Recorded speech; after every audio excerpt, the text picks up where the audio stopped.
হাদিস শরীফের মধ্যে আছে আল্লাহর পয়গম্বর আল্লাহর সামনে যাবেন, আল্লাহর কুদরতি কদমে সিজদা দিয়ে পড়ে থাকবেন। কতক্ষণ থাকবেন আল্লাহ পাক ছাড়া কেউ জানে না, সময় নির্ধারণ নাই। অচেতনের মতো আল্লাহর কুদরতি কদমে সিজদায় পড়ে থাকবেন। এরপরে বিশ্ব পয়গম্বর আল্লাহ পাক রব্বুল আলামিন বিশ্ব পয়গম্বরকে সিজদা থেকে মাথা উঠাইতে বলবেন। ইরফা ইরফা রাসাক ইয়া মুহাম্মদ, হে মুহাম্মদ আপনি মাথা উঠান। এরপরে আল্লাহর পয়গম্বর মাথা উঠায়া আল্লাহর পয়গম্বরের জবান দিয়ে নবীজি বলেন, আমি আল্লাহ পাকের এমন কিছু প্রশংসা করব যেটা আমি নিজেও এখনো জানি না। সুবহানাল্লাহ। আল্লাহর এমন প্রশংসা আমি করব, এরপরে আল্লাহ পাক রব্বুল আলামিন আমাকে সুপারিশ করার পাওয়ার দান করবেন। আমি আমার গুনাহগার উম্মতদের একটা বড় জামাত, বড় দল আমি সুপারিশ করে জান্নাতে নিয়ে যাব। এরপরে আমি আবার আল্লাহর কুদরতি কদমে সিজদায় পড়ে যাব। দ্বিতীয়বার আবার অনেকক্ষণ পর্যন্ত আমি আল্লাহর কুদরতি কদমে সিজদায় দিয়ে কতক্ষণ থাকবো জানি না, আল্লাহ জানেন। এরপরে এমন প্রশংসা আল্লাহর করব যেটা আমি এখনো জানি না, আল্লাহ তখন আমাকে জানায় দিবেন। আল্লাহ পাকের হামদ সানা প্রশংসা করার পরে এরপরে আল্লাহ পাক রব্বুল আলামিন দ্বিতীয় দফায় আমাকে সুপারিশ করার পাওয়ার দিবেন। তখন আমি সুপারিশ করে আমার উম্মতদেরকে জান্নাতে নিয়ে যাব। এরপরে তৃতীয় দফায় আল্লাহ পাক রব্বুল আলামিনের কাছে আবার সিজদায় পড়বেন। আল্লাহ পাক রব্বুল আলামিন তৃতীয়বারের মতো বিশ্ব পয়গম্বরকে আল্লাহ পাক রব্বুল আলামিন বলবেন, আপনি সুপারিশ করে জান্নাতে নিয়ে যান। আল্লাহর রাসূল সাল্লাল্লাহু আলাইহি ওয়াসাল্লামের একজন উম্মত কালেমাওয়ালা উম্মত জাহান্নামে থাকা পর্যন্ত বিশ্ব পয়গম্বর আল্লাহর দরবার ছাড়বে না। শাফাআতে কুবরা, এটা আল্লাহ নবীকে দান। তাহলে নবীর ইত্তেবা, নবীর সুন্নতের ইত্তেবা করা দরকার আছে না নাই? রবিউল আউয়াল মাস এখনো শেষ হয়নি। এই সূরাতুদ দুহা নবীজির শানে আল্লাহ পাক নাযিল করেছিলেন। ওয়ালা সাউফা ইউতিকা রাব্বুকা ফাতারদা, নবী আপনাকে আমি এমন কিছু দান করব যে আপনি খুশি হয়ে যাবেন। আল্লাহ রাসূলকে আল্লাহ পাক হাউজে কাউসার দান করবেন। হাউজে কাউসারের পানি মধুর চেয়ে মিষ্টি, দুধের চেয়েও সাদা। এরপরে আপনার ঠান্ডা। এই পানি পান করার পরে আর জান্নাতে যাওয়ার আগ পর্যন্ত তৃষ্ণা লাগবে না। এক কথায় আল্লাহর পয়গম্বরের যত চাওয়া পাওয়া আছে হাসরের ময়দানে আল্লাহ পাক পূরণ করবেন। সংক্ষিপ্ত ব্যাখ্যা।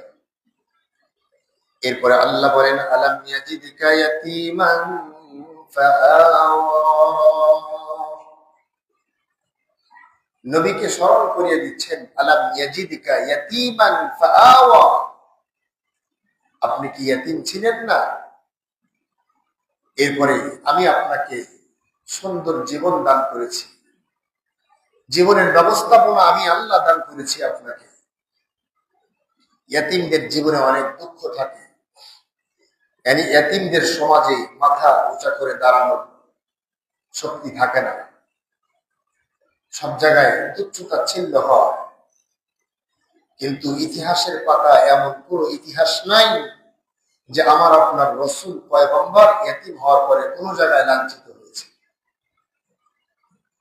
তৎকালীন যুগে আরবের একটা রেওয়াজ ছিল, কোন সন্তানকে গর্ভে রেখে যদি স্বামী মারা যেত তাহলে ওই সন্তানকে অপায়া মনে করা হতো, অলক্ষী মনে করা হতো।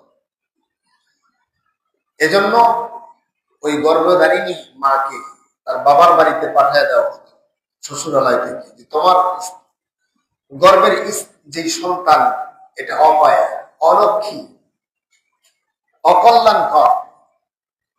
এরা জাহিলি যুগের রেওয়াজ ছিল, কিন্তু এমন কোন ইতিহাস নাই যে নবীজির মা আমিনাকে এমন তাচ্ছিল্য করে কেউ কোনো কথা বলেছে। বরঞ্চ নবীজি যেখানে লালিত পালিত হয়েছেন বরকতের সাথে, এবং নবীকে নেওয়ার জন্য সবাই আগ্রহ বোধ করত। হালিমাতুস সাদিয়া রাদিয়াল্লাহু তাআলা আনহার বরকত সব জায়গায় প্রকাশ পেয়ে গেল। আল্লাহর রাসূল সাল্লাল্লাহু আলাইহি ওয়াসাল্লামের চেহারা দেখা মাত্রই হালিমাতুস সাদিয়া বললেন, আমার টাকার দরকার নাই, বেশি মুনাফার দরকার নাই, এই যে চেহারার অধিকারী সন্তান, এই সন্তানের চেহারার দিকে তাকাইলেই আমার দিলের মধ্যে একটা আলাদা শান্তি অনুভব করতেছি, আমি এটার উপরে মেসেজ করি আমি এই সন্তান নিয়ে দিলাম। তাহলে আল্লাহ বলেন, আলাম ইয়াজিদিকা ইয়াতীমান ফাআওয়া, আপনি ইয়াতীম ছিলেন কিন্তু আপনাকে আমি সুন্দর জীবন আমি দান করেছি। এখানে আল্লাহ পাক আল্লাহর রাসূলের তিনটা আল্লাহর পক্ষ থেকে নিয়ামত এর কথা স্মরণ করিয়ে দিচ্ছেন। আল্লাহ প্রথমে আল্লাহ কাফেরদের জবাব দিলেন, যে কাফেররা আপনাকে বলতেছিল যে ওহী আসতেছে না, আল্লাহ আপনার উপরে নারাজ, আল্লাহ আপনাকে ছেড়ে দিয়েছে। আল্লাহ পাক জবাব দিলেন যে আমি আপনাকে ছেড়ে দেই নাই, আমি আপনার উপরে অসন্তুষ্ট হইনি, এবং আপনার বর্তমানের চেয়ে ভবিষ্যৎ আমি কল্যাণকর রেখেছি। হাসরের ময়দানে আমি তো আপনাকে এমন কিছু দান করব যার দ্বারা আপনি সন্তুষ্ট হয়ে যাবেন, আপনার দিলের ভিতরে আর কোনো চাওয়া থাকবে না। মানুষ যদি কোনো কিছু চায়, একটু যদি পায় আর একটু যদি না পায়, তাহলে সে পরিপূর্ণ পাইছে বলে মনে হয়, দিলের ভিতরে চাওয়া থেকে যায়। কিন্তু একজন মানুষকে যদি সব দেওয়া হয়, তখন সে কি বলে যে আমি সব পেয়েছি। আর দুনিয়াতে এমন হয় না। রাসূল বলেন, মানুষ বিদ্ধ হয় আর মানুষের দুইটা জিনিস জোয়ার হয়। মানুষ বিদ্ধ হয় দুইটা জিনিস জোয়ার হয়। একটা হলো মানুষের হায়াতের লোভ বৃদ্ধি পায়। 100 বছর হায়াত পাইছে, চিন্তা করতেছে আমি 130 বছরও তো বাঁচতে না। এরপরে সম্পদের লোভ জিন্দা হয়। যুবকদের চাইতে বৃদ্ধ মানুষের অর্থের লোভ বলেন, বিভিন্ন লোভ অনেক ক্ষেত্রে দেখা যায় বেশি। কারণ কি? কারণ হলো রাসূল বলেছেন, মানুষ বৃদ্ধ হয় দুইটা জিনিস আরো তাজা হতে থাকে। একটা হলো হায়াতের লোভ মানুষের দিকে তাজা হতে থাকে, আর একটা অর্থের লোভ মানুষের দিকে তাজা হতে থাকে। কথা বাস্তব না অবাস্তব? যত অনেক বৃদ্ধ মানুষ দেখবেন এত পরিশ্রম করে, এত দুনিয়া দুনিয়া করে, মনে হয় নতুন করে আবার দুনিয়াতে জন্ম নিয়ে আরো অনেক দিন বাঁচবে, এরকম একটা মনোভাব। কিন্তু উচিত ছিল বৃদ্ধকালে বেশি বেশি মৃত্যুর কথা স্মরণ করে আখিরাতের কাজ করা। আল্লাহ পাক বলেন, ওয়াজাদাকা দাল্লান ফাহাদা, ওগো পয়গম্বর আপনি ছিলেন অনভিজ্ঞ, আপনি ছিলেন, আপনি দিন সম্পর্কে আপনি অজ্ঞ ছিলেন, ইসলাম সম্পর্কে আপনি অজ্ঞ ছিলেন, আপনি কোরআন সম্পর্কে অজ্ঞ ছিলেন।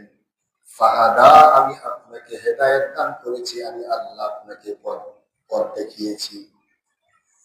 আপনার কাছে এগুলো কিছুই ছিল না, আমি ওহীর মাধ্যমে আপনার কাছে ইসলাম দান করেছি, দিন দান করেছি, সুন্দর আদর্শ আমি আপনাকে শিক্ষা দিয়েছি।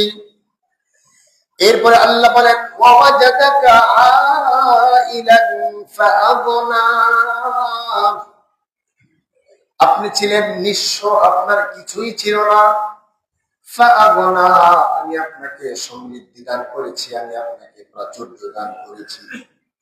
আল্লাহ পাক রব্বুল আলামিন আল্লাহর পয়গম্বরকে যে এই যে নিয়ামতগুলো দান করেছেন, আল্লাহ পাক রব্বুল আলামিন এই নিয়ামতের কথাগুলো আল্লাহ স্মরণ করিয়ে দিতেছেন। এরপরে আল্লাহ দুইটা নসিহত, তিনটা নসিহত আল্লাহকে আল্লাহ পাক আল্লাহর হাবিবকে করতেছেন। দেখেন কোরআনের বাচন ভঙ্গি কত সুন্দর।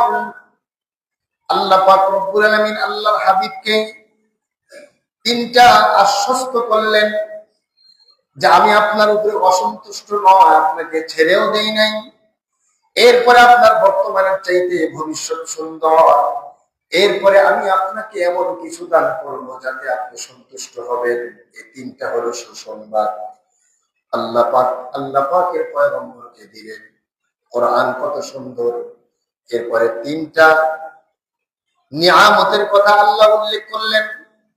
ওগো নবীজি, আপনি ইয়াতীম ছিলেন, আপনার জীবন ধারণের সুন্দর ব্যবস্থাপনা আমি আল্লাহ করেছি।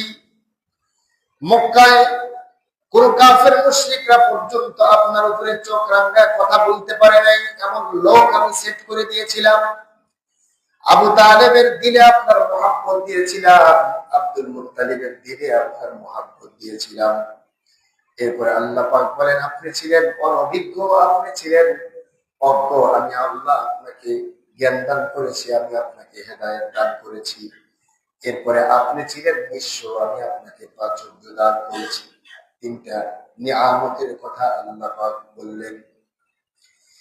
এবার আল্লাহ পাক তিনটা নসিহত করবেন, তিনটা সুসংবাদ, তিনটা নিয়ামতের কথা উল্লেখ করে তিনটা নসিহত আল্লাহর পয়গম্বরকে আল্লাহ করতেছেন। ফাআম্মাল ইয়াতীমা ফালা তাকহার, ওগো পয়গম্বর, আপনি ইয়াতীমদের প্রতি কঠোর হবেন না। ফাআম্মাল ইয়াতীমা ফালা তাকহার, ইয়াতীমের উপরে আপনি কঠোর হবেন না, আপনি ইয়াতীমের উপরে সহানুভূতিশীল হন, ইয়াতীমদের উপরে আপনি দয়া করেন। তার কারণ হলো আপনি নিজে ইয়াতীম ছিলেন। এরপরে আল্লাহ বলেন, ওয়া আম্মাস সাইলা ফালা তানহার, যারা নিঃস্ব, যারা দরিদ্র, অসহায় প্রার্থী, এদেরকে আপনি ধমক দিয়েন না, এদেরকে আপনি গালি দিয়েন না। ফালা তানহার, যারা ভিক্ষুক আছে এদেরকে আপনি ধমক দিবেন না, গালি দিবেন না। আল্লাহ পাক বললেন দুইটা নসিহত। তিন নম্বরের নসিহত আল্লাহ করতেছেন, ওয়া আম্মা বিনিআমাতি রাব্বিকা ফাহাদ্দিস, ওগো পয়গম্বর, আমি আল্লাহ আপনাকে যেই নিয়ামত দান করেছি, আপনার রবের পক্ষ থেকে যে নিয়ামত আপনাকে দেওয়া হয়েছে, ফাহাদ্দিস, এগুলো আপনি বর্ণনা করেন, এগুলো আপনি প্রশংসা করেন, আল্লাহর শুকরিয়া আদায় করেন।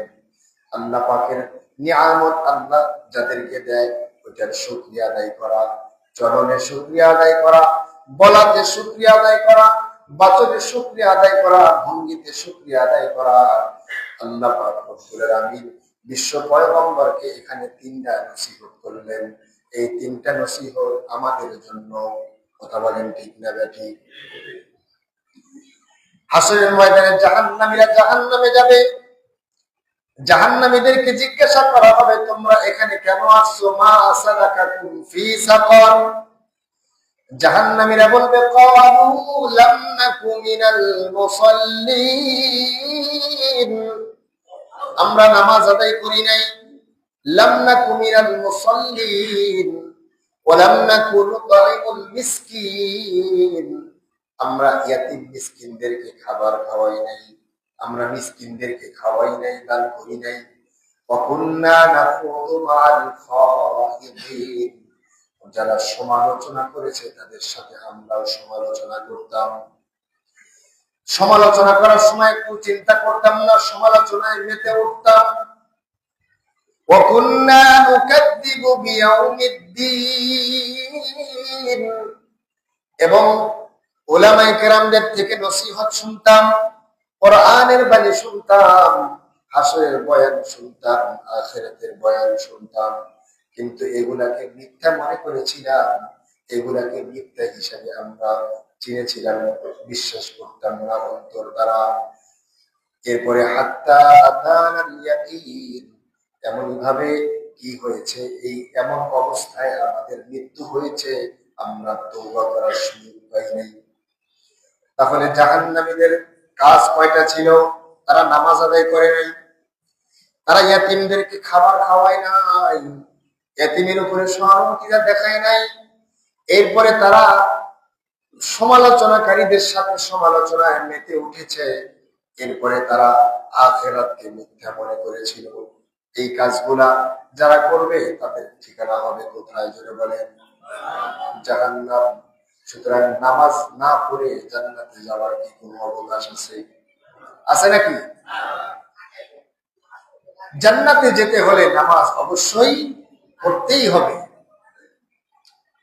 এক ওয়াক্ত নামাজ ইচ্ছাকৃতভাবে কাজা করলে 2,88,00,000 বছর জাহান্নামের আগুনে জ্বলবে। নাউজুবিল্লাহ। এক ওয়াক্ত নামাজের জন্য 2,88,00,000 বছর জাহান্নামের আগুনে জ্বলতে হবে। খবর আছে আমাদের? খবর নেই। কি হয়েছে ভাই? আওয়াজ করেন না, ইশারাতে কাজ করেন, এদিকে তাকান। এবং একবার জিনা করার দ্বারা 7,000 বছরের জাহান্নামের আগুনে জ্বলতে হবে। নাউজুবিল্লাহ বলেন।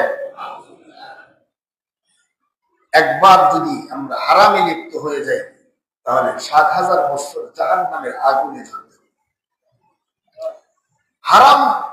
হারাম খাদ্য দ্বারা যে শরীর লালিত পালিত, ওই শরীরই জান্নাতে যাবে না। আল্লাহ পাক রব্বুল আলামিন বলেন, الذين يأكلون الربا لا يقومون إلا كما يقوم الذي يتخبطه الشيطان من المس ذلك بأنهم قالوا إنما البيع مثل الربا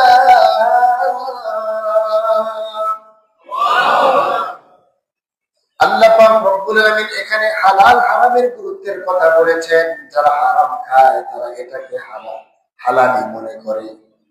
আল্লাহ বলেন, ওয়া আহাল্লাল্লাহুল বাইআ ওয়া হারামার রিবা। তোমাদের জন্য আমি সুদকে করে দিলাম হারাম, আর তোমাদের জন্য আমি ব্যবসাকে করে দিলাম হালাল। সুদের কথা বললে তো অনেক জায়গায় যাবে না। হুজুরে সুদের কথা কেন বলে? কেন যে বলি, এই কথা না বললে তো আমার চাকরি যেত না, কিন্তু কেন বললাম? এ কথা না বললে কোনো সমস্যা ছিল? হুজুরে বলেন, কোরআনের আরো অনেক আয়াত আছে, বলতাম, কিন্তু বললাম কেন? আপনারা আমার মুসল্লি ভাই, আপনারা আমার মুসলমান ভাই, জেনে শুনে যদি কেউ হারাম খায়, ইবাদত করলে কবুল হবে না, নামাজ আদায় করলে নামাজ কবুল হবে না। আল্লাহ রাসূল বলেন, লা ইয়াদখুলুল জান্নাতা জাসাদুন গুযিয়া বিল হারাম। যেই শরীরটা হারাম দ্বারা লালিত পালিত হবে, ওই শরীর জাহান্নামের আগুনে জ্বলবে, জান্নাতে যাবে না। সুতরাং সুদ এটা দেখতে অনেক বড় দেখা যায়। নবীজি বলেন, সুদের ভিতরে কোনো বরকত নাই, সুদের ভিতরে কোনো বরকত নাই। সুদের বরকত দেখতে অনেক দেখা যায়, কিন্তু আসলে এটা জিরো। উলামায়ে কেরাম লেখেন, সুদ করার জন্য 4টি দুনিয়াতে বড় বড় অবাল হবে। 1 নাম্বার হলো, এর সম্পদ দ্বারা আত্মীয় স্বজন কেউ এর দ্বারা উপকৃত হতে পারবে না, এর দ্বারা সমাজের মানুষ উপকৃত হতে পারবে না, এর দ্বারা দ্বীনি শিক্ষা প্রতিষ্ঠান উপকৃত হতে পারবে না, এর দ্বারা ইয়তীম গরিবরা উপকৃত হতে পারবে না। বোঝা গেল, এই মাল দ্বারা সে আখিরাতের কোনো কাজ করতে পারবে না। কিন্তু সমাজের অবস্থা এখন জটিল। শতকরা 80% বললেও ভুল হবে না, কম বেশি সবাই ঢুকে পড়ে গেছি এর ভিতরে। আমরা এভাবে করতে করতে হাত্তা আতানাল ইয়াকিন, এমন অবস্থায় যদি মৃত্যু হয়ে যায়, হারামের ভিতরে লিপ্ত আছি আর আমার মৃত্যু হয়ে গেল, তাহলে তো ঠিকানা জাহান্নাম হবে। এজন্য আসেন, ব্যবসা ছোট হোক কিন্তু এটা হালাল। নবীজি নিজে ব্যবসা করেছেন। আপনি কাঁচা মালের ব্যবসা করেন, কিন্তু এটা ব্যবসা, এটা হালাল। এটার জন্য শ্রম দেওয়া, এটার জন্য সময় দেওয়া, এটা শ্রম। ব্যবসার মাধ্যমে আপনি রিজিক অন্বেষণ করেন, এটা আপনার জন্য সওয়াবের কাজ। নামাজের পরে আপনি হালাল রিজিকের জন্য বের হয়ে যান, ব্যবসা করেন, এটার জন্য আপনার প্রেস্টিজ যাবে না। ব্যবসা ছোট হোক বড় হোক, সেটা যদি নিয়ম মাফিক হয় সেটা হবে হালাল। কিন্তু ব্যবসার ভিতরেও কিছু ঝামেলা আছে। আল্লাহ পাক রব্বুল আলামিন বলেন, ওয়াইলুল লিল মুতাফফিফিনা আল্লাযীনা ইযা كانوا على الناس يستوفون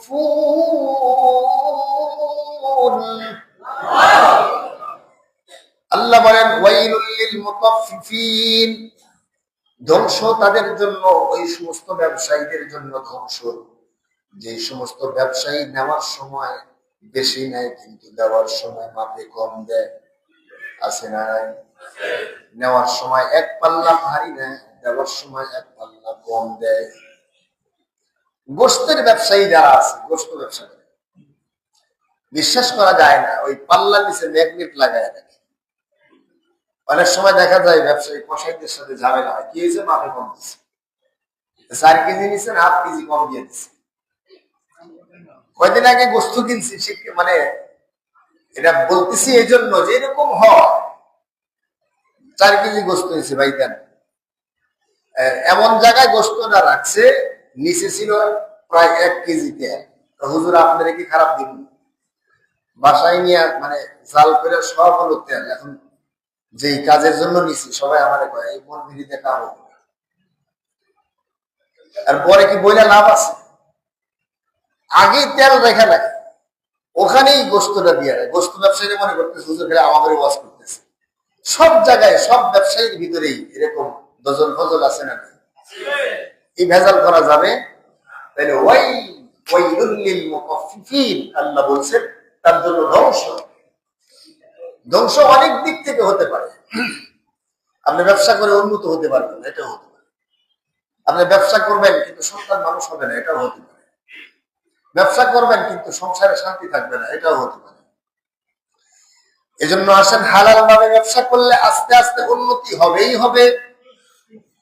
গতি কম হলেও কিন্তু ব্যবসা যদি হালাল হয় আর সিস্টেম যদি সততা হয় আর সুন্দর হয়, আপনি ডাইরেক্ট আপনি এমন হবেন না যে আল্লাহ আপনাকে ধ্বংস করবেন। আল্লাহ আপনাকে তারাক্কি দিবেন, কিন্তু সেটা সময় লাগতে পারে। আর যদি মানুষকে ঠকানোই আমাদের কাজ হয়, উপরে ভালো কর্ম রেখে নিচে যদি খারাপ কর্ম রেখে আমরা সব মিস করে দিয়ে দিই, দেখা যাবে দুনিয়াতেও আমাদের এর দ্বারা উপকৃত হব না, আখিরাত তো আমরা নষ্ট করে দিলাম। আল্লাহ আমাদেরকে হেফাজত করেন, বলেন আমিন। আল্লাহর পয়গম্বরকে আল্লাহ এই সূরাতে শেষ আয়াতে বলেন ওয়া আম্মা বিনিআমাতি রাব্বিকা ফাহাদ্দিস। ওগো পয়গম্বর, আমি আল্লাহ আপনাকে এই যে নিয়ামতগুলো দিলাম, হাসরের ময়দানে আপনাকে আমি সন্তুষ্ট করব।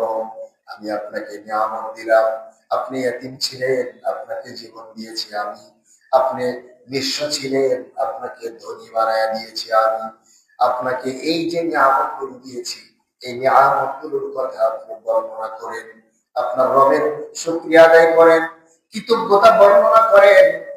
সুতরাং বোঝা গেল আমাদেরকে আমাদের রব আল্লাহ পাক যে হালতে রেখেছেন, আমাদেরকে আল্লাহ পাক যে অবস্থাতে রেখেছেন। একটা সময় আমাদের এমন অবস্থা ছিল না, এক সময় আমাদের বিবি ছিল না, এখন আমাদের সন্তান আছে। আমাদের সন্তানগুলো অনেকেই শিক্ষিত হয়েছে, অনেকেই কর্মঠ হয়েছে। আল্লাহ পাক বলেন এগুলো সবই হলো আমার দেওয়া নিয়ামত। এই নিয়ামতের শুকরিয়া তুমি আদায় করো, বর্ণনা করো। যদি শুকরিয়া আদায় করো, আমি আল্লাহ পাক এটাকে স্থায়ী করে দিব, বাঁকা করে দিব। আর যদি শুকরিয়া আদায় না করো, তাহলে ওয়ালা ইন কাফারতুম ইন্না আযাবি লাশাদীদ, আমি আল্লাহ এটাকে তোমার থেকে ছিনায় নিব। নাউযুবিল্লাহ বলেন। তাহলে বাদা হাল আলহামদুলিল্লাহ।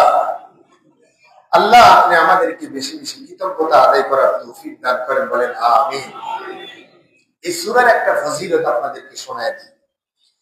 এই সূরাতুদ দুহা যদি কোনো আল্লাহর বান্দার কোনো কিছু হারিয়ে যায়, কোনো মাল হারিয়ে যায়, কোনো পণ্য হারিয়ে যায়, 11 বার দরুদ শরীফ পড়বে, আগে পড়বে। আর এই সূরাটা পড়বেন 7 বার। এর ফাঁকে 41 বার ইন্না লিল্লাহি ওয়া ইন্না ইলাইহি রাজিউন পড়বেন। ইনশাআল্লাহ ভালো করে পড়লে আল্লাহর দয়াতে আপনি আপনার মাল পেয়ে যাবেন ইনশাআল্লাহ। এই সূরার ফজিলত কি? হারানো মাল ফিরে পাওয়ার এটা একটা আমল। অনেকে আমাদের কাছে আসে, হুজুর স্বর্ণ অলংকার হারিয়েছে, পাবো কিভাবে?